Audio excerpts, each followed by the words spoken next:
Hey, everybody, and welcome back to Prospects Live. I am your friend, your host, your boy, Drew Wheeler, and with me tonight, one of my most excited interviews of the season so far, a player who I have grown to make must watch TV for me, Jonathan Hogart, center fielder for the Murray State Racers. John, thank you so much for being with us.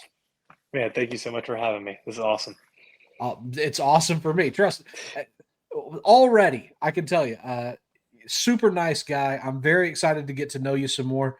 One of the first questions I like to ask people, just to get to know them maybe a little bit better outside of baseball. John, what are your three most used emojis? Oh, laughing emoji for sure. The dude with the palm on his forehead, Ooh, nice. and even the shrug guy like that. Oh, shrug guys elite. No doubt, no I, doubt. I do I do have to ask because it's kind of a recurring joke amongst me and one of my podcast buddies, Nate. Uh, we ask everybody, is it the straight up and down crying face or the one tilted to the side? Straight up and down. Yeah, pretty So basic. Nate, no. Nate made me feel really bad. He said that I used the old man laughing crying, but it turns out everybody but Nate uses that one. So Nate's the old man. Good to hear, and thank you, John. I appreciate that. Something that I know that you and I have in common that I was really excited to get to talk to you about. Your faith is very important to you. No Can doubt. you describe what your faith means to your game specifically? So yeah, face everything. In the beginning, it goes back to Genesis in the beginning. It's been there before mankind. God knew us all. God knew the world. God knew it, and just knew everything before we were all even here. So, if I'm going to trust in someone, then why would I not trust in a creator? And my philosophy has always been like, we're all gonna die one day. So why would I not die believing in something with the hopes of getting to a place of paradise, a place of beauty, rather than say I'm wrong. Say I'm wrong about all this. Nothing changes for me compared to anyone else. But say I'm right, then there's a chance of eternity with the glorious King Jesus Christ. So I know that's a way that can be put, and some people may not like that, but that's a way for me to like kind of describe it to others that are on the fence. Maybe it's kind of Sure. like, why not go all in? That's for me. That's why. And then it's just, then I just have a deep burning passion to love him more every day and spread his word. Amen. Man, I love to hear that. And that's such a relatable thing, that kind of because you're always going to have people that are skeptical, and I do love that kind of thought. If I'm wrong, and man, I'm wrong all the time, John. I don't know about you. I'm wrong constantly, Oh yeah, but every day. if I am wrong, then I've lost nothing. But it could be gaining everything, and so that's Exactly. that's There's absolutely zero negative to it. right. I agree. Because the Bible teaches to love each other as yourself, love your neighbor as yourself, pick up the cross, follow him daily. It's like nothing is, there's nothing that can possibly go wrong with this rather than gaining paradise. And it's like, it, it's, it's a win-win.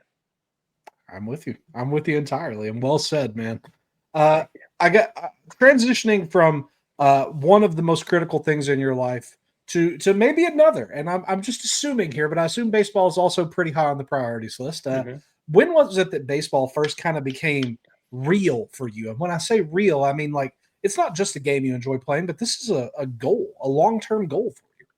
Yeah, baseball is a lifestyle. A lot of hours, a lot of hard days, a lot of grindy days, but it's all worth it. So baseball became real to me about 12 years old, probably.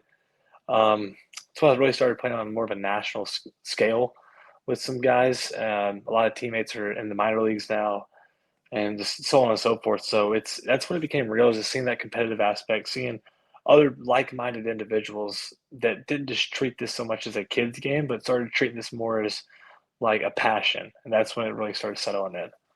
I love that. So thinking back to that time, 12 years old, you're getting to be a teenager, and you're starting to kind of see this as a different avenue. It is a passion. It's something you take seriously with every action on the field. And I'm curious, was there any specific coach or teammate that's been most influential to you in your journey thus far?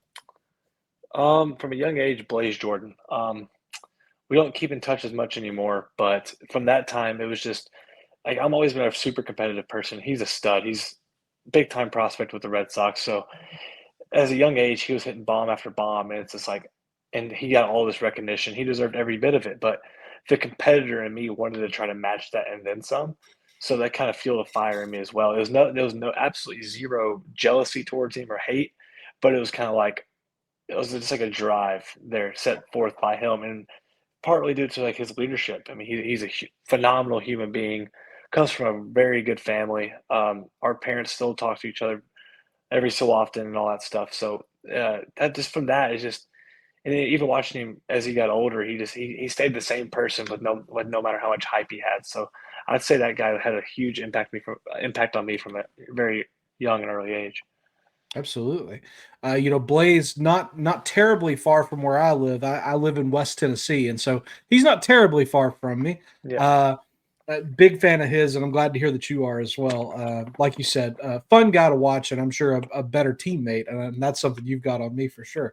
Let's switch from teammates maybe to guys that you either grew up watching or you're watching now, and you're modeling your game after. Are there any certain major league guys or a certain guy that you look at and say, yeah, that's who I'm trying to be like, or that's what I'm modeling the game after? Yeah. I wouldn't say I try to play just like one specific person because then I'll just try to be someone that I'm not. No, like I mean, obviously they're great for a reason, but I've always heard that you want to take bits and pieces from all the greats. I grew up. St. Louis is pretty close to us, so we always hear about the Cardinals. So the machine, Albert Pujols in his prime. I've watched a lot of his videos. Now going into more of modern is like Mike Trout.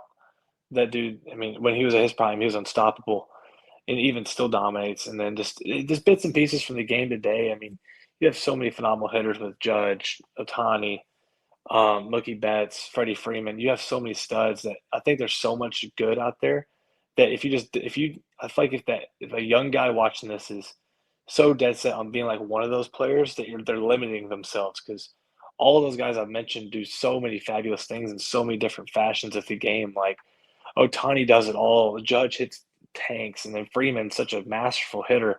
Mookie Betts, the way his body moves for his swing, it's the most efficient in the game. And then you have just so many rookies and younger guys. Like I'm a big Jaron Duran fan. The dude Sure. plays the game such the right way. So I try to take a lot from a bunch of different pieces of the game.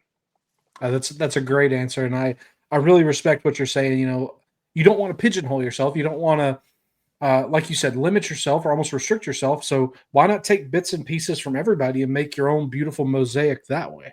No I think that's doubt. a And great approach. YouTube's a beautiful tool because that's where I get all of it from. I mean, Yeah, you can go to MLB Network and they're breaking down every guy that's red hot or every guy that's ice cold, and they're either dissecting what they need to fix or they're showing why they're being great, and it's great for young kids to go and see, and that's a hitting coach right there that you don't have to pay for. great point. Well said as well. John, would you mind telling me about your time at Louisiana Tech? Yeah, absolutely. I went there right out of junior college and had a great fall with them. We played well, we gelled as a team well, and I just unfortunately got hurt in the winter working out. Damaged my shoulder pretty good. Tried to play through it in the spring. Numbers weren't showing good, and then obviously if the numbers aren't showing good, the results aren't good, and I wasn't helping the team win. So I was hurt both mentally and physically, of course, and then it wasn't working out. Mentally, I needed a reset, a refresh from there. I left on good terms with the coaches and the players. Still talk to some of the guys to this day, and so yeah, no hate there whatsoever. It's just I personally needed a mental reset from there to try to kickstart my career again. Yeah, I think you certainly did that with aplomb. Even I want to ask, what was it about Murray State that made it the right fit whenever you were deciding on schools? Dan Skirka, no doubt. The dude's awesome. He's one of the best humans I've ever played under, let alone coach. So he's a grade A human that just happens to be a guy I got to see every single day and listen to and take wisdom from. He's such a great baseball mind, such a great husband, father, leader, member of the community. Like I don't know of anyone that can say a negative thing about that guy. It's awesome. We obviously the nation got to know Coach Skirka pretty well over the last month or so, and he has, from what I've gathered, and I'm sure you could say the same. this hasn't changed him. I see he's the same guy in anything I ever see from him. He seems like the exact same cat. Yeah, same. They're just saying it's like same guy, different shirt. That's the definition of him. Um, when we were at the hotel and he got his award, you could never have, by the way he was carrying himself, communicating with us, like you could never tell that he got the award. If there wasn't social media, we probably never would have known. That's just the kind of character he has. He's extremely humble, but yet he just cares so much about us that the individual awards for him, it seems like yes, he probably cares deep down, but he doesn't let that affect everything around. It's not about him, and it's not about us. It's not about the players. It's about everyone as a collective whole, and he really resembles that perfectly. You're talking about the culture at Murray State being about the unit, the team rather than the I. Hmm. Can you talk about that culture at Murray State and what makes it special compared to other programs, even if it's not in that way specifically, but just kind of including that? Yeah, man, it's so gritty. It's mid major. It's just what it is. We made do with everything we had. We didn't complain. We didn't throw a pity party for ourselves. Like we don't have the SEC stuff. We don't have the $1 billion facility, multi-million-dollar cages, and this, that, and the other. We have what we need, and and that's enough. And so that kind of just comes from a gritty aspect. And then you have such a great leader as Skirka that gets us to gel together the way we did from because we had 20, I think 27 new guys this year. And we came in to be like a brotherhood. Like I have guys on this team that'll be in my wedding one day. And so just and even half our staff is new as coaches. And so the way he can manage the team and be able to make the team so close and collective in such a short amount of time is truly impressive. And I've never seen anything like it. That's awesome. You love to hear that. So I know we're talking about the team. I know we're talking about the group, but I do want to focus on you specifically for a minute, if that's okay. Uh, this season, 11-game hitting streak, every game, 61 games. A lot of consistency out of you, a lot of focus out of you. What's your secret to staying locked in day after day? This there's a guy I communicate with pretty regular. Wow, on the pretty often. That's a word I can never say. That's all right. Um, and he always says like, "Don't believe your own hype," and that's one of the biggest things. And not even from my perspective, that can go for anyone. You can never believe your own hype. You never buy into what the media says. You never buy into what's going on around you. You dominate the day, stay day to day, stay pitch to pitch, and really to stay locked into the task at hand. And you can't worry about the awards, the accolades, because if you start worrying about those, then it'll consume you, and then it'll start affecting your day to day performance. So for me, it was really just trying to like the same saying, same guy, different shirt.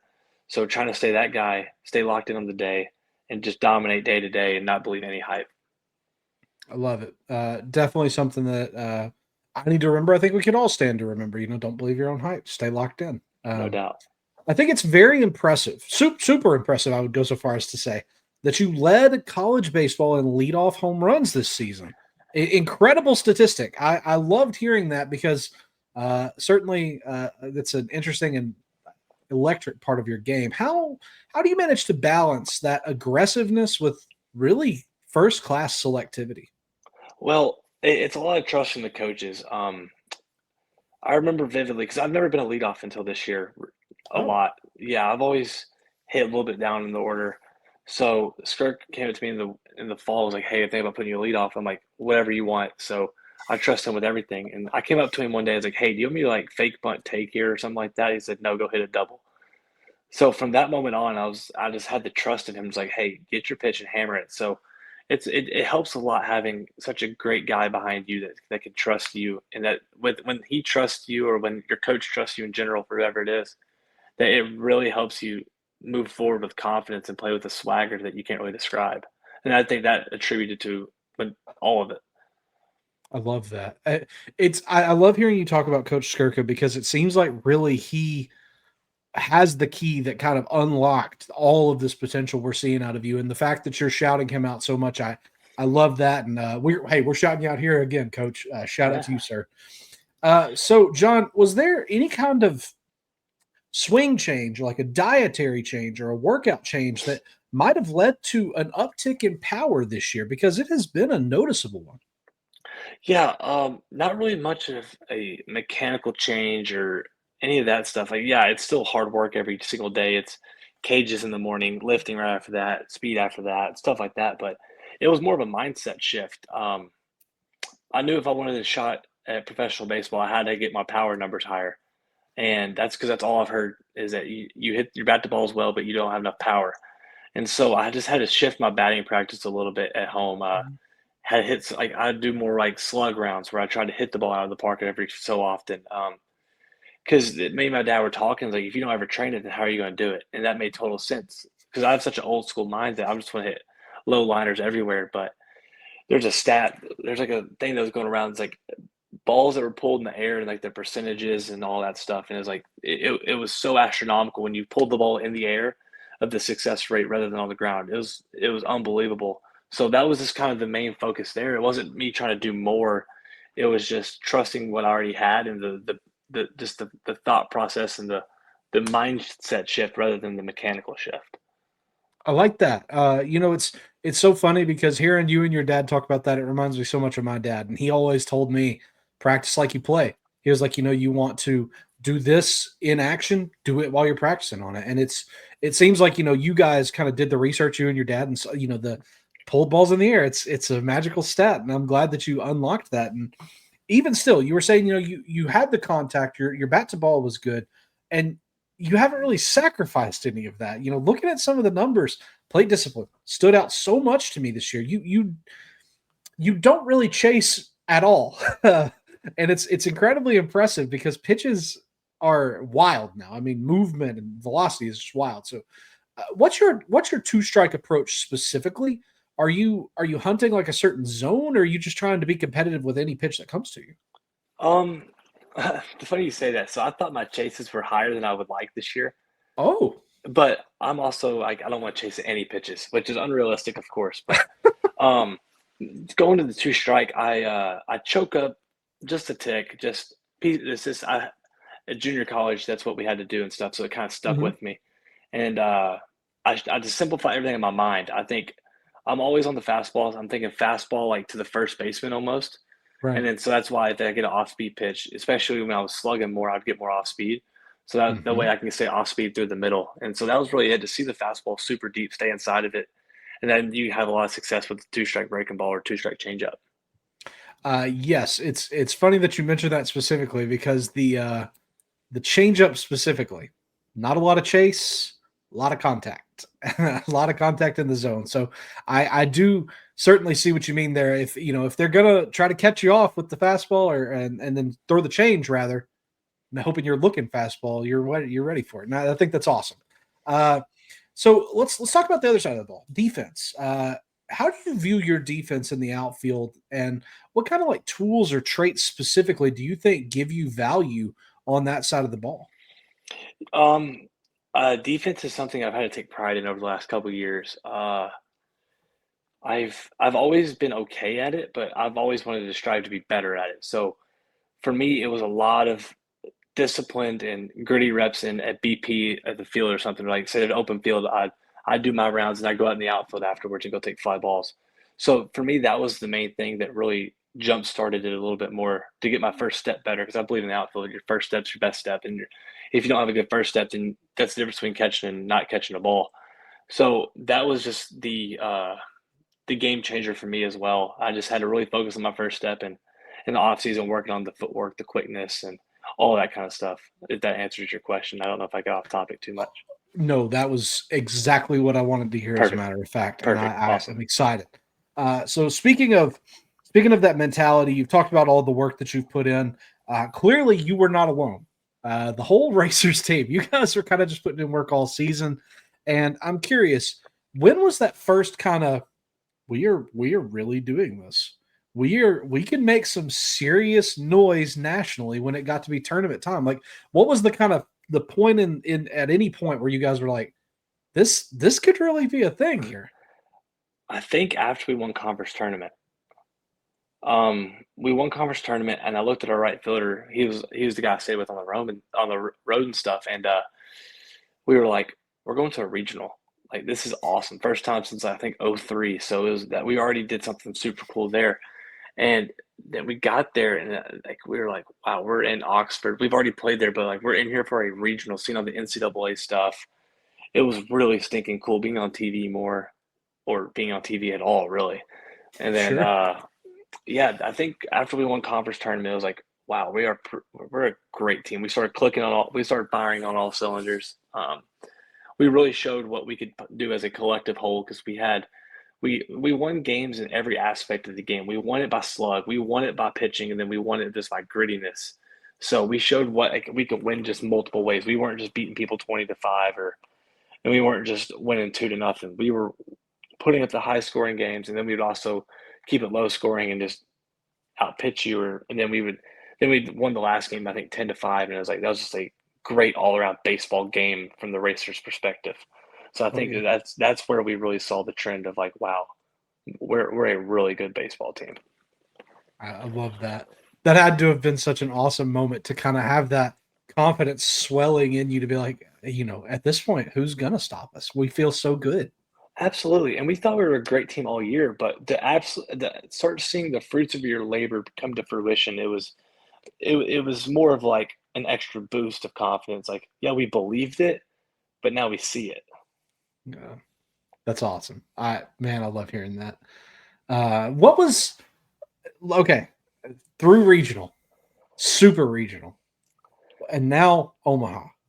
I can't imagine. I hope someday I can experience it. So I got to know. You were on the field, brother, at Charles Schwab. What's the most emotional or surreal part when you think about that experience at the Men's College World Series? Oh man, just the love that we had from when we played UCLA. There's 24,300 people there, and I think UCLA might have had 150 fans. So we had 24,000 plus fans there rooting for the Racers, and it was.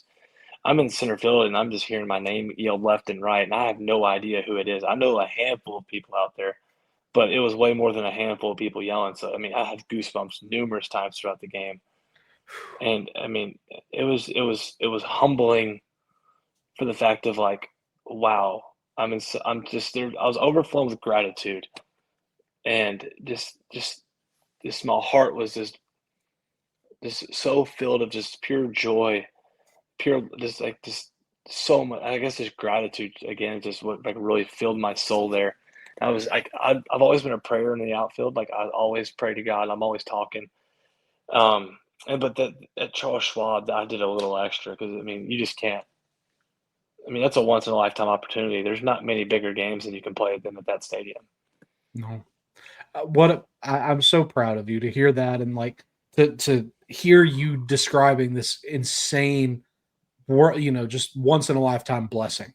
I'm just so happy for you and hearing you describe it and knowing that you kept it, close to your home, close to your heart and soul. It's amazing. I find myself in really big moments like that, just kind of, be with me, Lord, be with me, Lord, be with me, No Lord, be doubt. with me. And I'm excited. And so, Omaha, such an experience. Murray State no longer off the map, certainly cemented on the map now. How does it feel to be a part of a team that will go down in school history forever? It it's still not, like, fathomable, like, I don't think of it as that, but I hear people tell Right. me this all the time, like, from alumni to people around my hometown, and to me, I'm just me, like, and, like, I was just with my guys the whole time, like, we didn't think of it as just, like, a historic run, we were just enjoying every moment, every step, and playing our best brand of baseball, and so to think of it as a historic run nationally, like the fourth team ever, I think, to make it as a four seed and stuff like that. It's just like we never even saw it as that. We just saw it as like we're the Murray State Racers and we earned our way here. So it's really cool, but it still hasn't set in. It'll set it, I think, eventually, maybe. I would imagine. And it's not like your summer is done with big moments because I think there's still at least one more big moment coming for you. So let's transition to that. The MLB draft coming Mhm, up. You said earlier, you've long kind of had that goal, and now mhm. whether it's been this season, you want to put more power into every at bat. You want to see those numbers go up. You've done that. You've seen that. And so now with the draft approaching, I think we're at 3 weeks out now. Wow, that's amazing. Very exciting. Mentally, how are you feeling? Are you trying to stay in the moment, or is it just let's dream a little bit? Let's imagine what could be. I think it's a little bit of everything. Every emotion you can imagine is going through, between nerves, excitement, um, more gratitude again for even having this opportunity to even be nervous or excited about such a beautiful opportunity. Um, I am just trying to stay day to day, again, stay in the present, not get too much thought into it.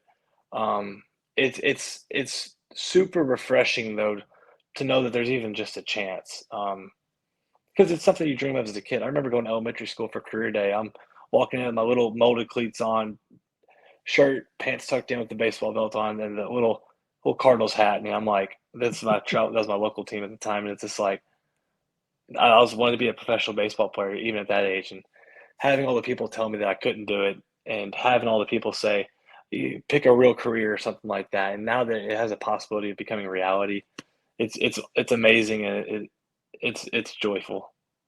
Uh, oh, I the joy when you talk about your joy, it's so hard not to have it radiate off of you, and I think that's man, that's fruit of the spirit coming out of you, and I know No that doubt. that's something amazing. So, what part of your game do you think would best translate to pro ball? And I'm fortunate this is not the other way around. I don't know that I could stop talking about your game if somebody said, Drew John Hogart, what about him would make a quality major leaguer? I might not be able to shut up. So I'm curious if you had to answer that question about yourself, what would you say? I appreciate that first of all, but that's awesome. But man, I like so the inner side of me, like because you have to have the confidence inside of you knowing that you can make it. If not, you're already beat. So inside, I'm telling myself I have every capability, every tool, but also I have to be realistic. It's like, hey, you always have work to do. So, but I think the first thing that could translate to my hit tool, Mhm. just I just want to have that confidence that it can first of all, because if you don't have that confidence first, then you're already beat. So I just want to have the confidence that my hit tool would transfer first, and then I think defense will follow suit, and then I want to be able to steal more bags. Um, that's a big goal for me is get twitchier, get faster. Um, just never be satisfied in that avenue because I feel like it's a lot overlooked. Yeah, everyone always says weight room, weight room, weight room, which that's important. Don't get me wrong, but also trying to maximize my opportunities on the bases to create more havoc and just bring more value. I just want everything I do to bring value to a club. That's another great answer. Let's say that you could write your own scouting report headline. Mhm. What would you write about yourself? Okay, I would say solid hitter. Okay, I would say good hitter, solid defender, plays the game hard. I love that. Plays the game hard is certainly in my brain for what's going to be the headline for my scouting report, at least. So, John, love it, awesome stuff. I do have some this or that questions for you, some more quick hitters. Just let people get to know you a little bit more beyond the field, if that's okay. Let's do it. Cool. Breakfast or dinner? Breakfast. All right, why? I love that answer. First of all, Dude, I don't know. I've always gravitated to like just like the eggs, the toast, pancakes. I could eat breakfast multiple times a day. Like same. nothing like I'd love me and my teammates, I'd have some that we go every day just about to this like local diner, and it was just it fills my soul having the hot cup of coffee with my eggs, toast, hash browns, pancakes, and grits. There you go. Dude, I Man, just that's love a it. and and at home. I know we have some Southern folks, and I know that I tend to attract people. We attract people from all over the country and all over the planet, John. But that's a good Southern breakfast. I Oh, can heck tell you yeah. as a Southern boy, and John can tell you as a Southern boy, that's a good breakfast. Hmm. Grits, hash browns, eggs, toast. Get them a little pancake. Oh yeah. Mm, yes. Cup of black coffee to top it off. Hey, I'm actually not a coffee guy, but I'll let you Ooh. get my I know it's a personality deficiency I've been told in my life many times. No, it's all good. It's I do coffee instead of energy drinks. That's why. So That's okay. That's smart. I've never been a big energy drink guy either. It's the one good decision I've made in my life is no more soda, no coffee, no energy drinks, and so I make every other wrong decision with eating. So there you go. You got to balance it out. It's all about balance. All right, who is the best hype man on this year's Murray State team? Isaac Silva. All right, why Isaac? He just has that personality, and like after wins on the bus, he carries a big JBL speaker on it. He blasts music, and so I mean he's such a great team guy too, and he's a stud in himself. I mean the dude's up to 94. This everything gross. So let alone that, he's just a phenomenal teammate, and he's always rooting for everyone. So he's always there. He legitimately will hype anyone up. So it's awesome. Shout out Isaac. Way to be a good hype Hmm. man. John, your choice: Star Wars or Harry Potter? Star Wars. I've never seen Harry Potter. Okay, all right. So favorite Star Wars character then?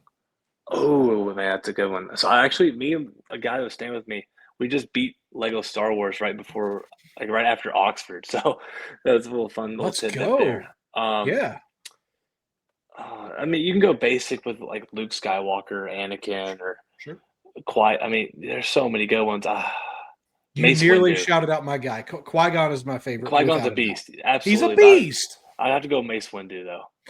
Okay, Mace is He's hard. such a sleeper. I know. Oh, such a gem of a character. Should have got Hmm. more Mace Windu. No doubt. All right. Would you rather go to a Murray State rodeo or a Racers basketball game? Rodeo. I love a rodeo. Yeah, I absolutely love going to rodeos. It's so much fun. they can be pretty cool. I They're was never a big fan, but growing up, I'm like, I gotta get this. they're electric. I don't get me wrong. I love college hoops too. If you're from Kentucky, you love college hoops. That's all we have. But oh man, rodeos are just I don't know. I've loved going to them. Especially we have some on campus, so they're sweet. Yeah, yep. All you had Murray State baseball. That's a thing now. Kentucky's got something Hmm. else to be proud of. All right. Would you rather instantly be a guitar wizard or you can instantly know 10 magic tricks perfectly? I think Guitar Wizard would be sweet. Just be able to strum the guitar. Is that what you mean? Oh, sure, bro. Yeah, Yeah, I I mean, you think can do like the finger picking and all of it. Yeah, I think I'd just be a master with the guitar. I feel like that'd take you a long ways. And it'd be cool, like you're at a family function, you just start ripping out an acoustic guitar and just playing songs. Like who doesn't like that? Everybody, I'm with you. I'm with you. I'm with you. Netflix or Hulu, John? Netflix. What are you watching? Right now I'm kind of dry. Been so much going on. I haven't been able to watch anything as of late, but I've That's been fair. big. I loved watching The Blacklist. Okay. It's a good show. It's pretty lengthy though. It tails off at the end. There's one. It's called Longmire. It's really good. I've Loved heard of that. Longmire. It's so good. It's like a western. It's hard to explain. It's like a western. It's in the hills of Montana, or the mountains of Montana, and the dude's like a sheriff of town. He's solving crime the whole time. And there's like a big story going on the entire time too. So it's sweet. I'll have to check that out. That does sound really good. It's amazing. Sounds a lot like my buddy Nate Rasmussen. That's right up his alley. Western theme, Hmm. detectives, like mystery. That's right up our 100% alley. all of it. 100% all of it. All right, here we go, John. Mugsy's or the Keg? What's Mugsy's? It's a place in Murray. Have you never been? I never heard of it. Oh my gosh. Well, So I what have to go will keg. The keg's really okay. good. Well, what's your order at the Keg? Oh, bourbon glazed chicken, side of coleslaw, and Okay. mashed potatoes. All right, yeah, you brought it. You brought it. I love it. Pre-game playlist, hype or chill? Super chill. It's actually worship music. Oh, okay. What's on the playlist? Oh, it was like 24 hours long. I, Um, I and I love it. just lost it too. I got logged out of Spotify and I can't remember anything about it. Oh, So I've been, that is yeah, devastating. but I'm big into upper room, awakening music. I'm trying to think of others. A lot. I listen to a lot of upper room though. I love them. Yeah. That's awesome, man. It seems like a lot of folks are going to the more chill pregame playlist, is what I'm gathering. So that's a neat No trend, I doubt, and guess. I don't like a fast heartbeat anything I do. So Hmm. and it just keeps me grounded with where I'm at too. Like, and I'm all big believer in like what you feed into your ears is what you start to think about, and then eventually what you start to act about. So That's a good point. Well said. All right, gold jerseys or gray jerseys? Gray. Oh, okay. Why the gray? I like the way they fit better. I don't. Oh, okay. The gold's material was way better, but they were just so big. That was the only Hmm, downfall. I mean, but okay. other than that, they were awesome. I just didn't like. Me personally, I just didn't care for the way they fit so much. But the gray fit really well. Nice. Well, there you go. That's insight that we can only get from you, John. Would you rather have a Big Mac or a Crunchwrap Supreme? I never had a crunch wrap. That's from Taco Bell, right? Oh, John. Yeah, man. I've been to Taco Bell once, Ever? ever.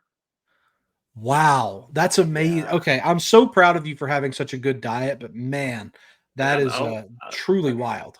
I don't remember the last time I had a Big Mac either, but I'd have to go Big Mac. Oh wow. Okay, favorite fast food then. Chipotle. Okay, that's a good answer. What's the Chipotle order? Right now, if they've got that the Chipotle chicken, like the honey chicken, Oh so yeah, that double wrap burrito with that, black beans, white rice, with some queso, of course. Got they got fork up the change, but then some lettuce and sour cream. Wrap it up.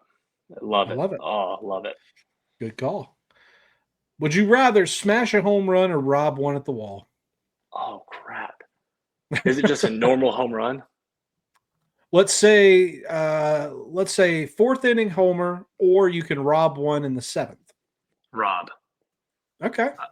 I've never robbed a homer.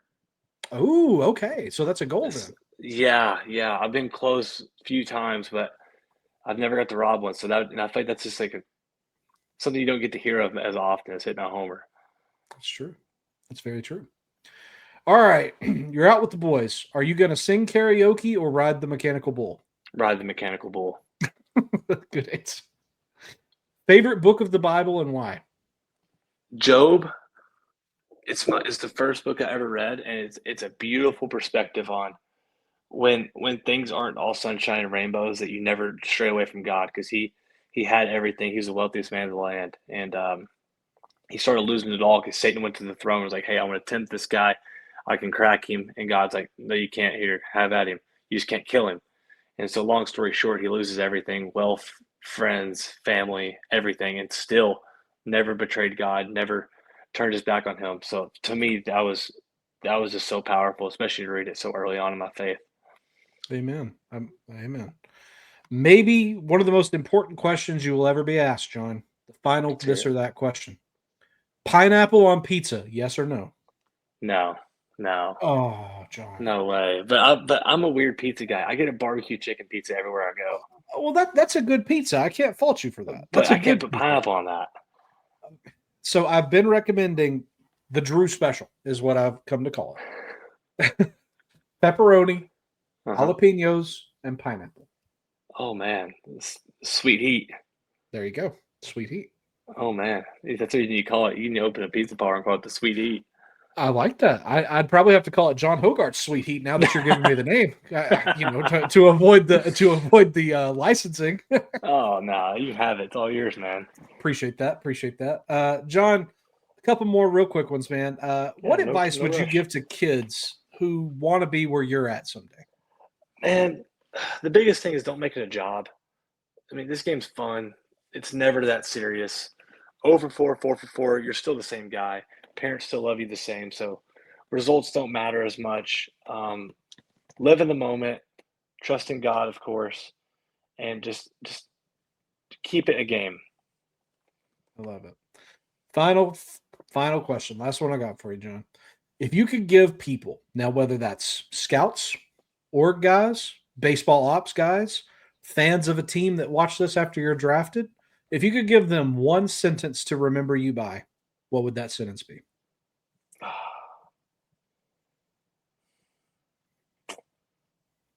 God loves you so much that Jesus died for you and that he will never turn his back on you and he loves you for who you are. That's awesome. I don't want people to remember me for anything besides that Jesus died for them. I love that, John. I love that so much. It's been such a treat talking to you because with everything that you are and with all that you talk about, there's so much passion, so much drive, but I love the servant's heart at the core of it all. I love that I can see the fruits of your spirit overflowing, and they're His spirit, and your joy, and in your peace, and in your confidence, and in your friendliness. It's all so very very ripe, and I think that the world is going to have a wonderful time getting to know you. And I know it's been a treat for me to get to know you tonight. Man, thank you, my friend. That means a lot. Thank you so much. Absolutely. So please tell the people at home where they can follow you on your social medias and things in a very busy summer. Yeah, so I'm at Instagram, just Jonathan Hogart. I'm not too active on much else, but yeah, follow me there. I'll be with the Frederick Keys here in the next week. So if you want to watch a little bit more, Right. Forgot about that. You are going to be there. yeah, I get there the second or third. I'm not. It just depends on when I can get there. It's a long drive and all that stuff. I had to take Eh, care of some things at home first. well, are you excited? I didn't even Oh think to yeah, ask about that. absolutely. Yeah, I'm pumped. I've heard nothing but great things about the place, so I'm really excited to get there. I heard the town's super historic, so I need to check that out. And then Sure. heard it's a beautiful ballpark, so I'm excited for that. And then meet some of the new guys and learn from some great Oh, yeah. coaches. Absolutely. I'm sure they're going to be excited to have you on the squad as well. Well, that is going to do it for us tonight. It has been such a pleasure to get to know John Hogart, to talk to him about his faith, about his game, about his improvements, and about these first couple of steps in what is sure to be a very interesting and lucrative and fun career to watch for him in baseball as he grows and matures. John, thank you again so much for your time, sir. It's been a real treat for us to have you. And thank you so much. It was a pleasure. Absolutely. All right, guys, this will do it for us tonight. So, in the interim, remember to be nice to yourself, be nice to each other. We will see you later.